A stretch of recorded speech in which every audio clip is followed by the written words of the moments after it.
Assalamualaikum warahmatullahi wabarakatuh.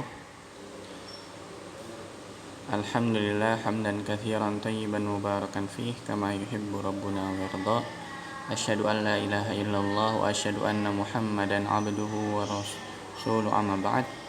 Insyaallah pada kesempatan hari ini kita akan sama-sama mempelajari pelajaran fikih tentang sholat jenazah yang insyaallah kemarin sudah kita tonton cara-cara atau tata cara pelaksanaannya. Sekarang kita akan memasuki materi tentang hukum dan keutamaan-keutamaannya. Oke, kita masuk pertama yaitu hukum sholat jenazah. Sebelum kita masuk ke hukumnya, jadi apabila seseorang muslim meninggal dunia, maka mesti dilakukan oleh muslim yang lain 4 perkara atau 4 hal. Yang pertama adalah memandikannya, lalu mengkafaninya, lalu menyolatkannya, terakhir menguburkannya. Nah, dengan itu mensolatkan itu ada yang ketiga, ada di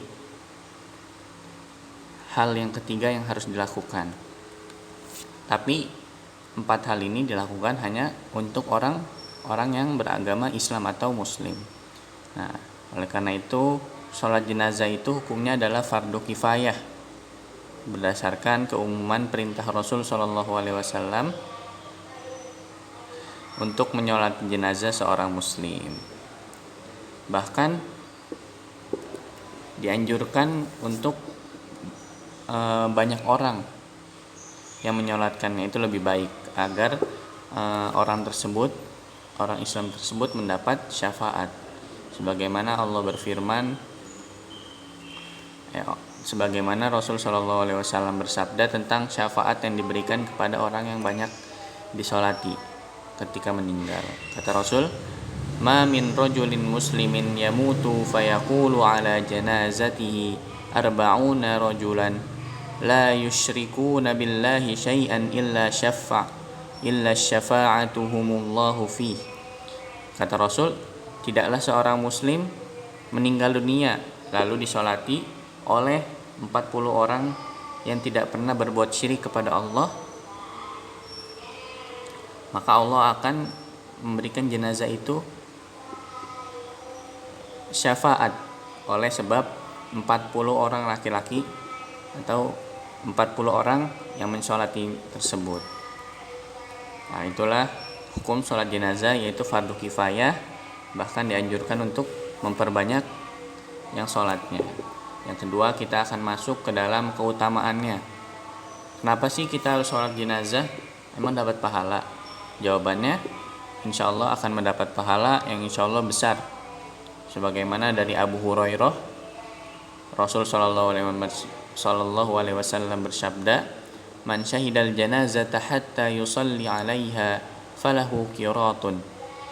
Siapa yang menyaksikan jenazah sampai ia mensolatinya, maka ia mendapatkan 1 qirat. Wa man syahida hatta tudfa fana kana lahu qiratan. Dan siapa yang mengantarkannya, menyaksikannya sampai ia dimakamkan, maka ia mendapat 1 qirat lagi, berarti mendapat 2 qirat.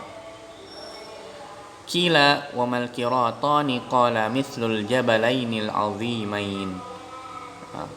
Ditanya, ada yang nanya, qirat itu apa sih Rasul? Rasul SAW menjawab, 2 qirat itu seperti atau semisal 2 gunung yang besar. Dalam riwayat lain kata Rasul, siapa yang sholat jenazah dan tidak ikut mengiringi jenazahnya, maka dapat 1 qirat aja. Tapi apabila ia mengikuti jenazah sampai dimakamkan, maka ia mendapat 2 qirat. Nah, 2 qirat itu kata Rasul di hadis kedua ini seperti Jabal Uhud atau Gunung Uhud yang besar. Itu jawaban Rasul SAW. Jadi keutamaan sholat jenazah itu adalah mendapatkan 2 qirat apabila kita mengantarkannya sampai ke liang lahat. Apabila hanya mensolatkannya mendapat 1 qirat. Setelah itu tata cara melaksanakan sholat jenazah. Oke, yang pertama adalah kita harus dengan posisi berdiri. Oke, apabila jenazah itu wanita, maka apabila jenazah itu pria, maka sejajar dengan kepala jenazah tersebut. Apabila wanita, maka berdirinya di tengah-tengah mayitnya, di tengah-tengah jenazah tersebut. Nah, untuk makmumnya berada di belakang imam. Sebagaimana kata Rasul Shallallahu Alaihi Wasallam bersabda, berkata Al-A'la bin Ziyad, wahai Abu Hamzah ini Anas bin Malik, apakah praktek Rasul Shallallahu Alaihi Wasallam dalam sholat jenazah seperti yang kau lakukan? Bertakbir 3 kali, berdiri di bagian kepala laki-laki dan di bagian tengah wanita. Kata Anas bin Malik, sahabat Rasul, yang menjawab, iya, Rasul melakukan hal tersebut. Jadi Rasul itu apabila laki-laki dia berada di kepala, apabila perempuan ada di tengah-tengahnya, dan ia bertakbir 3 kali. Kedua adalah jumlah shaf. Jumlah shaf di sini adalah ada 3. Dianjurkan untuk membuat 3 shaf walaupun sedikit orangnya, karena ganjil. Jadi kata Rasul, man shalla alaihi thalathatu sufufin faqad aujaba. Kata Rasul, siapa yang mensolatkan jenazah dan membuat 3 shaf, maka wajib baginya mendapat ampunan, dapat pahala berarti. Itulah shaf di sholat jenazah, yaitu diutamakan 3, dianjurkan. Yang ketiga, jumlah takbir dan mengangkat tangan. Dalam sholat jenazah ada 4 takbir dan setiap takbir itu disunahkan mengangkat tangan. Kata Rasul,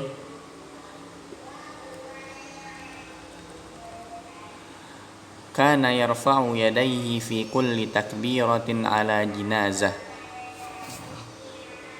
Ibnu Umar radhiyallahu anhu mengangkat tangannya di setiap kali takbir dalam sholat jenazah. Terus pada hadis Rasul tentang takbirnya, anna Rasulullah sallallahu alaihi wasallam shalla ala ashamata najasyi fakabbara alaihi arba'an. Ketika itu Rasul pernah mensolati al-Ashhamah an-Najasyi, Raja Najasyi, dan beliau bertakbir 4 kali. Jadi 4 kali takbir, dan di setiap takbir itu mengangkat tangan, disunahkannya. Lalu yang ketiga, yang terakhir adalah tempatnya. Tempatnya ini boleh dilakukan di luar masjid, sebagaimana pada zaman Nabi Muhammad itu dulu di luar masjid. Ada dalilnya, yaitu Rasul Shallallahu Alaihi Wasallam mengumumkan kematian An-Najasyi di hari ia wafat. Kemudian beliau keluar ke lapangan lalu menyusun shaf untuk sholat, kemudian bertakbir 4 kali. Itu dalil tentang bolehnya sholat, dianjurkannya sholat di lapangan. Tapi boleh juga dikerjakan di masjid. Sebagaimana Aisyah, kata Bunda Aisyah radhiyallahu anha, katanya, wallahi ma shalla Rasulullah sallallahu alaihi wasallam ala Suhail bin Baydha wa akhihi illa fil masjid. Demi Allah, kata Aisyah, tidaklah Nabi sallallahu alaihi wasallam menyolatkan jenazah Suhail bin Baydha dan saudaranya Sahal kecuali di masjid. Hadis riwayat Muslim. Nah, terus jika ada seorang yang telat datang ketika mensolatkan, bagaimana ia mendapatkan pahala? Bagaimana cara ia agar ia tetap mendapat pahala? Nah, jadi diperbolehkan bagi orang yang belum sempat mensolatkan jenazah sebelum dikuburkan, lalu ia sholat jenazah di pemakaman. Itu tidak dilarang karena ada hadisnya. Tapi kalau kita sholat bukan sholat jenazah di kuburan, itu dilarang karena bukan tempat sholat. Kalau ini ada contohnya dari Rasul. Kata Rasul, seorang yang biasa dikunjungi Rasul Shallallahu Alaihi Wasallam telah meninggal. Lalu ia meninggal di malam hari. maka ia pun dikuburkan di malam hari. Ketika pagi tiba, para sahabat mengabarkan hal ini kepada Rasul Shallallahu Alaihi Wasallam. Beliau pun bersabda, apa yang menghalangi kalian untuk segera memberitahukan aku? Para sahabat menjawab, ketika itu malam hari, maka kami tidak ingin mengganggumu wahai Rasulullah Shallallahu Alaihi Wasallam. Maka beliau pun mendatangi kuburannya dan sholat jenazah di sana. Jadi boleh, asalkan niatnya bukan sholat yang lain atau mendapatkan keberkahan, karena kuburan tidak bisa mendatangkan keberkahan. Oke, itulah tata caranya, tata cara sholat jenazah. Yang terakhir kita masuk ke tata cara, yaitu dalam sholatnya ya, yaitu dimana kita pertama melakukan niat di dalam hati, tidak dilafazkan dan tidak ada niat khusus. Yang kedua adalah berdiri bagi yang mampu. Yang ketiga melakukan 4 takbir dan tidak ada ruku dan sujud. Nah, setelah takbir pertama Allahu Akbar, membaca Al-Fatihah. Setelah itu takbir kedua kita membaca sholawat kepada Nabi, Allahumma sholli ala Muhammad, seperti itu sampai akhir. Setelah itu di takbir yang ketiga kita membaca doa khusus untuk mayit. Nah, inilah intinya yang akan disetorkan insyaallah hari ini. Boleh membaca dulu, yang penting disetorkan. Akan Ustaz bacakan, akan Ustaz talqinkan. Allahumma ighfir lahu warhamhu wa'afihi wa'fu anhu wa akrim nuzulahu wa wassi' mudkhalahu waghsilhu bil ma'i wath thalji wal barad wa nakkihi minal khataaya kama naqqaita ats-tsawbal abyadha minad danas wa abdilhu daran khairan min darihi wa ahlan khairan min ahlihi wa zawjan khairan min zawjihi wa adkhilhu jannata wa idhu min adabil qabri wa min adabin nar. Inilah doa untuk mayit yang dicontohkan oleh Rasul. Ada juga doa kedua, tapi yang dianjurkan yang akan kita hafal doa pertama ya. Yang kedua Ustaz bacakan juga. Allahumma ighfir lihayyina wa mayyitina wa syahidina wa ghaibina wa saghirina wa kabirina wa dzakarina wa unthana. Itu juga boleh, tapi yang kita hafal atau yang kita baca yang atasnya Allahumma ighfir lahu. Nah, pada takbir keempat di sini karena kita mengikuti hadis Abu Umamah radhiyallahu anhu, maka kita disunnahkan untuk diam sejenak. Atau boleh juga kita membaca doa untuk mayit. Tapi yang utama itu diam dan tidak membaca apa-apa, karena kita mengikuti hadis Abu Umamah. Jadi diam, Allahu Akbar, diam sampai imam nanti salam. Yang terakhir adalah salam, dan salamnya itu sama ketika salamnya kita sholat. Nah, itulah tadi tata cara, hukum, dan keutamaan atau pahala yang kita dapatkan ketika kita melakukan sholat jenazah. Jadi apabila ada seorang muslim yang meninggal dunia, maka kita harus bergegas agar kita mendapatkan keutamaannya, karena keutamaannya itu sebesar gunung Uhud tadi dikatakan oleh Rasul Shallallahu Alaihi Wasallam. Mendapatkan 1 qirat untuk sholat, 1 qirat untuk mendampingi atau menyaksikan sampai di pemakaman. Kayak itulah pembelajaran atau materi yang kita pelajari hari ini tentang sholat jenazah. Apabila ada kekurangannya Ustadz mohon maaf, dan untuk ada yang bertanya silahkan boleh dipertanyakan.